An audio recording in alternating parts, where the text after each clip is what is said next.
लेकिन अगर हम अपने शरीर को ही इतना तंदुरुस्त कर ले, बाहर के गलत वायरस भी अगर आपकी बॉडी में एंटर करे तो आपके शरीर में इतनी हिम्मत हो कि वो उनसे लड़के उनका खात्मा कर सके। तो आज ऐसा ही जबरदस्त सा काढ़ा हम आपके लिए लेके आए हैं जो आपको बिल्कुल भी खांसी जुकाम नहीं होने देगा और आपके शरीर की रक्षा कवच बनकर रक्षा करेगा। तो चलिए बताता हूँ ये काढ़ा कैसे बनाना है। सबसे पहले हमने एक केटल में 2 गिलास पानी ले लिया है, लगभग 300 ml पानी है क्योंकि गिलास हमारा 150 ml का है। इस पानी के अंदर हमने डाली है दालचीनी, जो हमारी खांसी में कफ पैदा होता है दालचीनी उससे लड़ती है, उसको मारती है, खत्म करती है। इसके बाद हम इसमें डालेंगे लौंग। दोस्तों लौंग जो हमारी सांसों में बदबू आती है जुकाम की वजह से उस बदबू को खत्म करती है और उसके वायरस को भी खत्म करती है। और साथ ही में डालेंगे थोड़ी सी इलायची। इलायची आपको पता है रामबाण है ठंड का, तो इलायची का भी इस्तेमाल करा है। साथ ही में दोस्तों हमने और ढेर सारी चीजें डाली है, जिसमें सबसे पहले है तुलसी। दोस्तों तुलसी आपको पता है इम्यूनिटी बूस्टर है। तुलसी को इतना कड़ा देंगे कि ये इम्यूनिटी में बहुत ज्यादा मदद करती है, तो पूरा रस इसका पानी में निकल जाए। साथ ही में डालेंगे अजवाइन।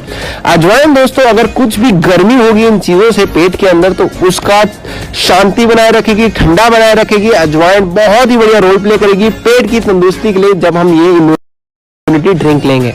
चलिए दोस्तों अब ढेर सारी चीजें और इसमें ऐड करनी है, स्टेप बाय स्टेप इसलिए ऐड कर रहा हूं ताकि मैं आपको बताता रहूं किसका क्या फायदा है। अब दोस्तों अदरक है, आप हमेशा से देखते हो घर में छोटे बच्चों को दादी अदरक और शहद डाल के दिया करती थी ताकि उनका जुकाम ठीक हो जाए, खांसी ठीक हो जाए।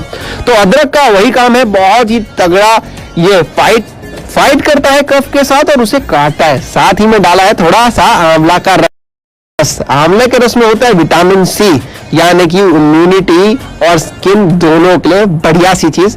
और बालों का रंग भी रखता है काला, तो इम्यूनिटी भी बढ़ाएगा और आपके बालों को भी स्वस्थ रखेगा, स्किन को भी स्वस्थ रखेगा।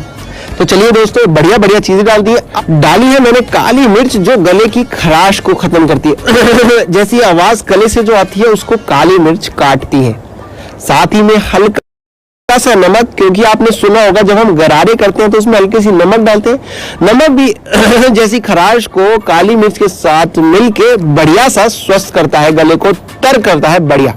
साथ ही में डालेंगे हल्दी, क्योंकि हल्दी एक एंटीबायोटिक है और एंटीबायोटिक हमारे वायरसेस को खत्म करती है। आपको जब खांसी होती है तो डॉक्टर भी कभी कभी एंटीबायोटिक लिख के देते हैं ना, तो हल्दी भी एक बढ़िया एंटीबायोटिक है, नेचुरल आयुर्वेदिक एंटीबायोटिक है और मजेदार इसका काढ़ा बनेगा।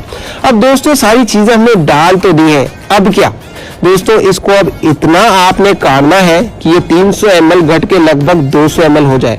और साथ ही में मैंने थोड़ा सा डाला है गुड़ ताकि ये सारा कड़वा ना लगे। आप चाहे तो गुड़ को इग्नोर कर सकते हैं और एंड में जब आप इसका सेवन करें तो शहद मिला सकते हैं, क्योंकि शहद को उबालते कभी भी नहीं है, इसलिए मैंने फिलहाल गुड़ डाला है, मुझे शहद का मन नहीं था। लेकिन आप शहद और गुड़ में स्विच कर सकते हैं, लेकिन शहद गर्म में बिल्कुल ना डालें। अब दोस्तों मैं इसको उबाल के लगभग इतनी देर उबालूंगा कि इसका साइज 200 ml हो जाए 300 ml से। मतलब कि जो हमारे सारे इसमें हमने डाली है जड़ी बूटियां टाइप चीजें, जैसे कि दालचीनी होगी, लौंग होगी, काली मिर्च होगी, इलायची होगी, तुलसी होगी, अदरक होगी, ये सारा अपना रस पूरा इस पानी में छोड़ दे, पूरा रस। यानी कि ये जो तुलसी का पत्ता है ना एकदम फ्रेश हरा था, उसका कलर तक डल हो जाए ताकि वो अपना पूरा रस इस पानी में छोड़ दे। एक बार तेज करेंगे, एक बार धीरे करेंगे, एक बार तेज करेंगे, एक बार धीरे, और मेरा लगभग पानी अब 200 ml हो चुका है। अब मैं दोस्तों आधा गिलास भर लेता हूँ अभी पीने के लिए और आधा गिलास बाकी कर लेता हूँ स्टोर। ये देखिए दोस्तों इसको मैं स्टोर कर लूंगा और मैं दिन में ही 3 बार इसे पी के खत्म कर दूंगा। दिन में इसका 3 बार सेवन करेंगे तो बिल्कुल गले में खराश नहीं होगी। तो ये सारा स्टोर कर लिया है मैंने फ्रेंड्स, और गिलास में ये उबला हुआ पानी था तो आधा नॉर्मल वाटर मिक्स कर लूंगा तो ये पीने लायक हो जाएगा। और अगर आप चाहें तो आप इसमें शहद ऐड कर लें और इसको पी लें। तो मैं दुनिया का सबसे बड़ा चटोरा चलता हूँ, आप अपने घर वालों का, अपने गले का ध्यान रखें, अपनी इम्यूनिटी बढ़ाएं, खांसी जुकाम से